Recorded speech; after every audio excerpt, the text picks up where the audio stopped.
What's that noise? Sounded like a beer. Oh, look, it's a beer. All right, so I'm back at my buddy's place here, this fabulous little condo that he has in Zihuatnejo. I'm going to show you where that is, and talk about some fun stuff, some insider tips about having fun in Zihuatnejo. It's also fun to say. Let's all say it together. Ready? 1, 2, 3. Zihuatnejo. It's also called Estapa. That's good beer. Let's get on this. All right. So, zoom in a little bit. This is Mexico. This is the United States. This depends on where you are. If you're in Mexico, it will say Gulf of Mexico. But if you're in the United States, it'll say Gulf of America. I think that's a good compromise. Anyway, so yeah, I flew from Tijuana, actually, down here. Boom. And so you can see it's just east of Mexico, or west of Mexico City, and south of Puerto Vallarta, and it's south of Colima. It's actually southeast of Colima, which is right here. Okay, and it's actually northwest of Acapulco, which is right in there. All right, so let's take a look at how this place is set up. And also, I'm going to put a link on my buddy's place down here. You can certainly rent it from him.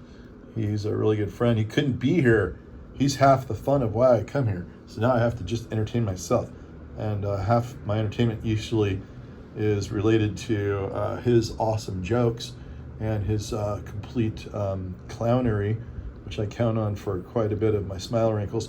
But anyway, he couldn't be here, so he's like, come on down anyway. So I did. He has a condo, which is like right here.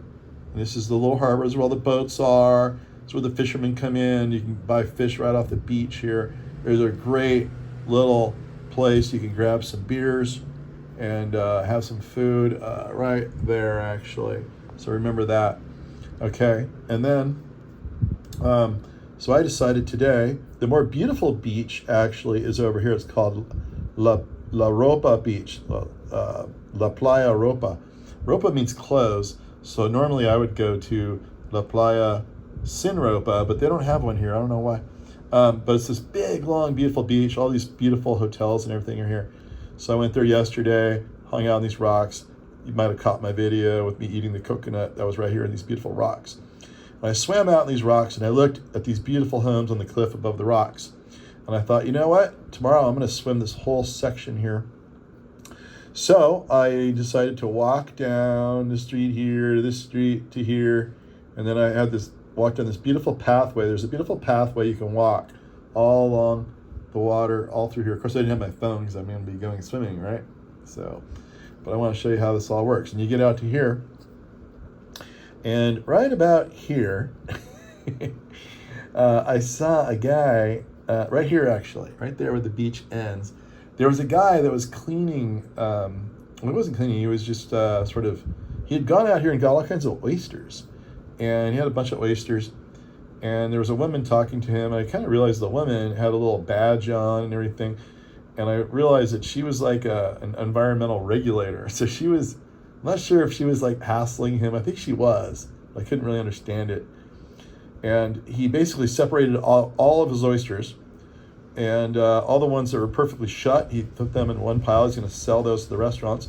The ones that that were broken open, he had in a separate pile. He had about a dozen of those, maybe about 60 or 70 of the intact ones.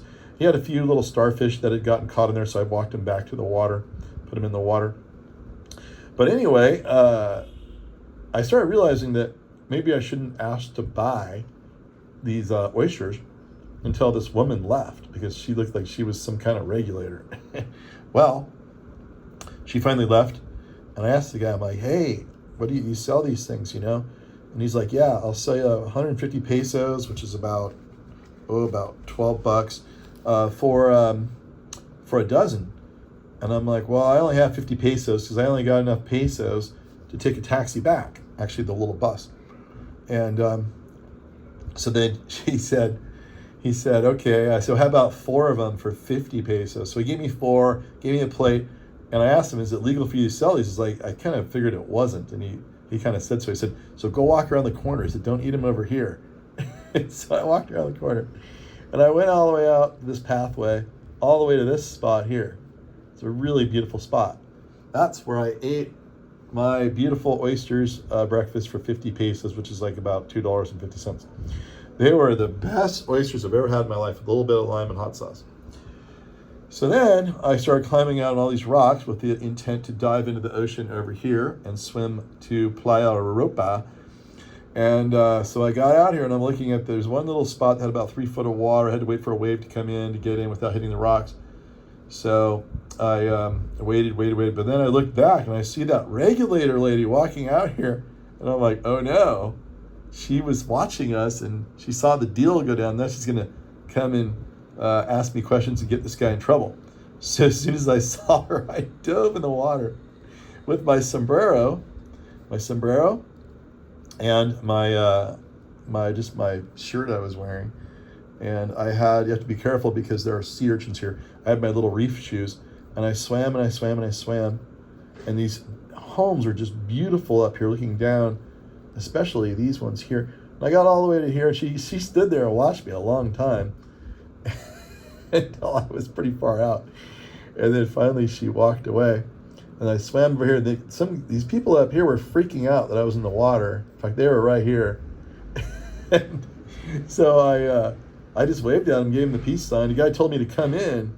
So I swam in a little bit. And I was like, oh, whatever. And I'm like, I'm not getting, why is he going to invite me over for beers? Like, what's going on? I couldn't tell what's going on. Then he walked away up somewhere else in this $1 million house.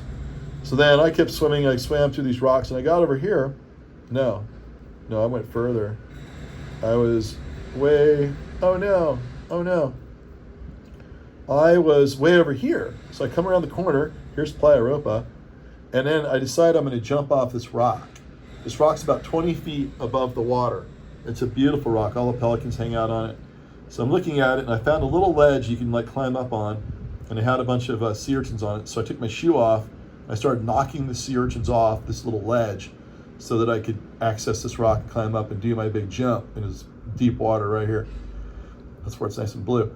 But then, right when I had knocked all these sea urchins off, I decided to do a depth check. So I turned around to do a depth check, looked down, and then when I turned around, I saw like 100 people on the beach right here, police officers, a bunch of commotion, and I saw a lifeguard running out on these rocks with a buoy. And they're all looking at me. And I'm like, what's going on? So I was like, I probably shouldn't climb up on their rock. Maybe it's illegal. so I started swimming nonchalantly, and I'm like, I wonder if they're going to bust me for knocking sea urchins down. I'm like, well, I know what's going on. The lady over here called me and told me that they called ahead, and that there was a lady wearing the same outfit over here. I'm pretty sure it's the same lady. And she drove over and got the police because I guess I illegally bought oysters on the beach. So I was like, oh no, what am I going to say? I'm going to say the guy just gave them to me because they didn't see the money exchange. So, he just gave me the ones that were broken for free. Nice guy. Hopefully he said the same thing. I don't want to get him in trouble. Anyway, so I started swimming over here. And I had already swam here yesterday. I figured this was a good entry point right here. No urchins.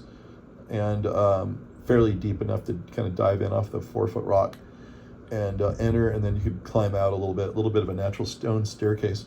So I swam over, and the guy was like, come. And he knows the spot. He's standing here, and I'm like, hey, no problem, I have thumbs up. I get over here, and he wants to throw me the buoy with the life rope. I'm like, dude, I'm fine. So I finally go and I get out and I walk up. I try to talk to him in Spanish. I'm like, what's the problem, man? And all these officials were out here, and all these people thought someone was drowning. I don't know if these people over here called in or what, but I had to like talk my way up. They wanted my name. I know where I was staying, and I'm like, am I in trouble? What's the deal? So anyway, I asked them if there's signs, and they were vague about that. But anyway, that was kind of a fun thing today. So I was going to suggest like doing the same swim that I did. It's incredible. You swim just outside the rocks. There's all kinds of pelicans and birds on these rocks, but apparently nobody does it. And what's interesting is I did look around here and there are no signs. There's a bunch of signs talking about safety in water, and also a sign about the end of the beach, which is right here. There are no signs limiting swimming to the beach area. I think it's just that like nobody does it, so they freaked out. The lifeguard ran from all the way down here. I think when the dude was running, everybody saw him and followed him, and I had this whole crowd assembled on the beach right there looking for the gringo that was about to die in the ocean. So whatever, I really wanted to swim all the way around these rocks to get to the beach here because I hadn't swum around those yet. And but I had to cut my swim short here and get reprimanded. They basically said that if you're snorkeling, it's okay. And I'm like, well, come on, man.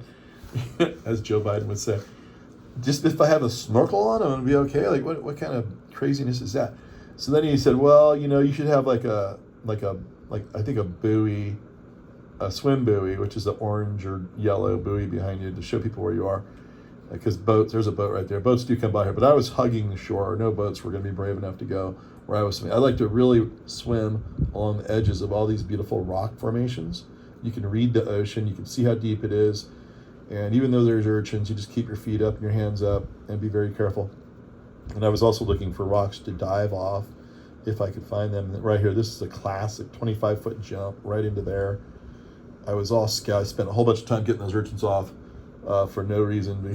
Because I wonder what would happen if I didn't see the guy and just started climbing up on the rock and then jumped off with this whole bunch of people here. Anyway, so I don't know what to tell you. If you want to jump off that rock, you better do it at night. If you do it this way. There's a rock right in front. All right, so then I swam. I said, okay, dude, all right, well, is it okay if I swim out here? And he's like, yeah, no problem. And so I swam from here all the way across this big bay. It's incredible. It's a big bay. It was a big, long swim. I'm not sure how far it was, pretty far. All the way across to here. And I got out right here where the beach ends. There's a rock jetty or whatever, protection of rocks right here. Got out, hung out on the steps right here, and then just slowly walked my way back. Okay, this is a wonderful walk, something I highly recommend. And then over here at the end of the beach, there is a staircase right here, and it goes onto this beautiful stone road that goes under all these gorgeous palms and beautiful structures in here, Spanish style, all the way up through this forest, all the way up to the road right here. And then I simply walked back to the place and all across this road here, in front of the fire department, Bomberos, which is here, down this road to the circle. And then I'll give you an overview again of where my buddy's place is right here. This is an infomercial. It's right in here somewhere, but it's an infomercial for his place. Let's go take a tour. I'll show you what it looks like. I have a buddy who is really antsy. He wants to go. All right. So basically, it's a 2-bedroom. There's one bed right there. Here's the other one right here. Okay. Everything you need and nothing you don't. Okay. Here's the baño. Let's make this a little more presentable. I should have. I gotta put my towel away. Anyway, nice little shower. Here's the living room. That's Nick. We're gonna go surf. And then here's the kitchen. Whoops. I don't know how to turn the light on. We're only here for a day. I had to wait for Nick to come. He came a day late. And a little lavarse room, laundry, and then, just a pretty simple place. But it's a great place to crash right in town. And this is the artwork from his mom, Nancy Sowarby. In fact, my buddy Scott couldn't be here because his mom is like 92 or 3 years old, and she's having some difficulties at the moment. But she's an incredible artist. She's a really fun lady. I'll link a video of Scott's mom, Nancy. That's a really fun video to watch, and she'll give you a little art lesson from when I was staying. They have another place. This is the place in town. They have a place about 45 minutes north of here that you can also rent. I'll put a link there for that, for their Airbnb page. And that's where we're going right now, and that's where the surf is. And that's pretty much the end of the story. So anyway, be careful when you are swimming those rocks out there. I guess get yourself a little flotation buoy, and then maybe they'll leave you alone. I'm not sure about getting up on that rock and jumping off of it. I don't think I would test that, but it sure looks fun. That's it. Over and out. Cheers. Cheers to Nancy.